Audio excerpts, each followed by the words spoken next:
ये जो बार बार एक नरेटिव बनाया गया कि साहब भारत जो है वो 1000 साल से गुलाम है, ये नरेटिव भी भारत के इरफान हबीब और रोमिला थापर ने बनाया और इस देश के मुसलमानों ने बनाया कि कॉन्स्टेंटली इस पूरी कम्युनिटी को एहसास कमतरी में रखो, इंफिनिटी कॉम्प्लेक्स में रखो।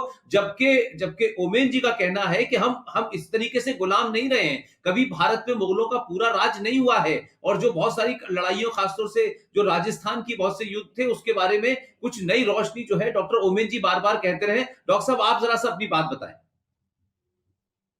मैं जैसे निवेदन कर रहा था ललित भाई के आने से पहले कि महाराणा हमीर सिंह जी ने मोहम्मद बिन तुगलक को 6 महीने कैद करके रखा। इसी तरह महाराणा कुंभा ने मालवा के सुल्तान महमूद खिलजी को 6 महीने अपने यहां पर कैद करके रखा। महाराणा सांगा ने दिल्ली के सुल्तान इब्राहिम लोदी को जूते मार के गागरोन के युद्ध में पराजित किया। ऐसे दर्जनों युद्ध हुए जहां हिंदू राजाओं ने इन इन मलेच्छों को पराजित किया।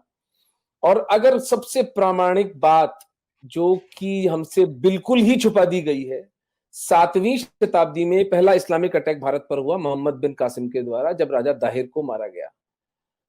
हिंदू जनमानस के लिए ये बात अकल्पनीय थी कि किसी हारे हुए राजा की बेटी को दूसरा राजा भोगदासी बनाकर ले जाएगा।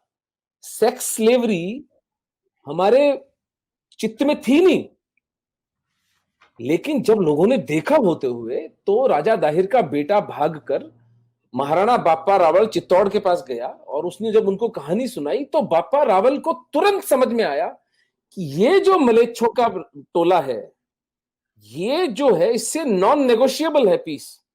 उन्होंने तुरंत प्रतिहार राजाओं के साथ और गुजरात के राजाओं के साथ एक हिंदू फ्रंट बनाया।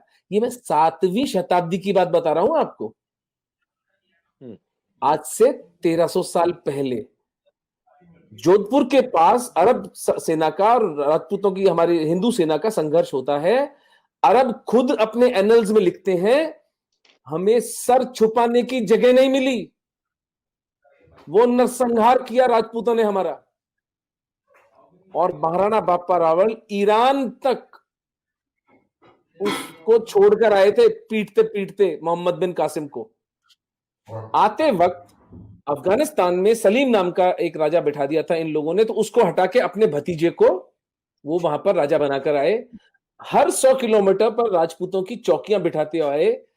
उसका प्रमाण ये है, 7वीं शताब्दी से लेकर 1192, 500 साल तक भारत इस्लामिक आक्रमणों से बचा रहता है उन चौकियों के कारण।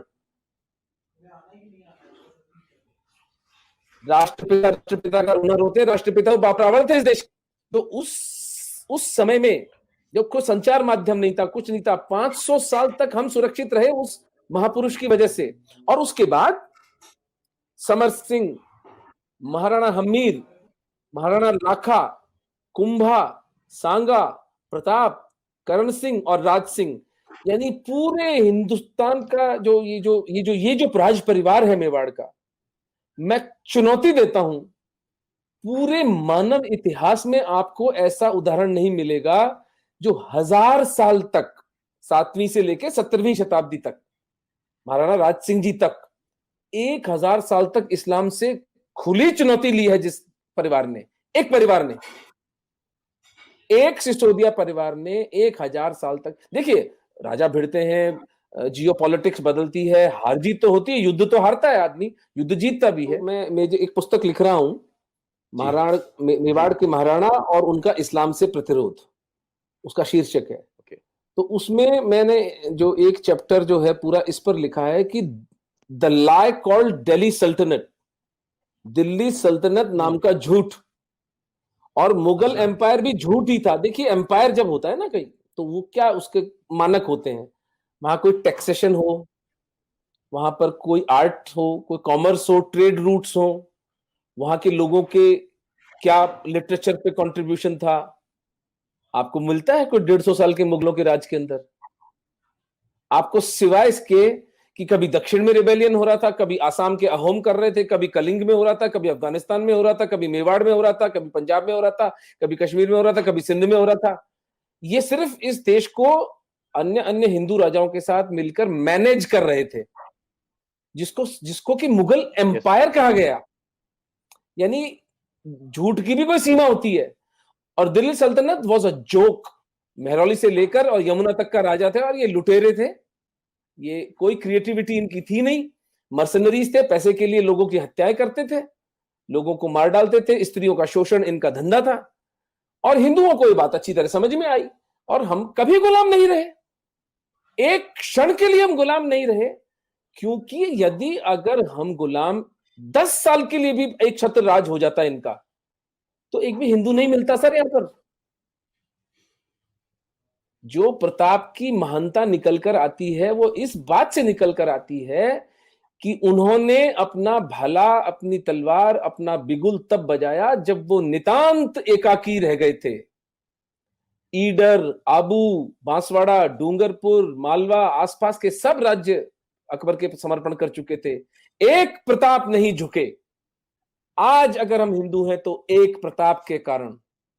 तो ये कहना कि भारत में हिंदू जो थे 1000 साल गुलाम रहे, भैया पर्शिया गुलाम हुआ था जो ईरान बन गया, मेसोपोटामिया गुलाम हुआ था तो इराक बन गया, इजिप्शियन सिविलाइजेशन गति देख लो उसकी क्या हुई है।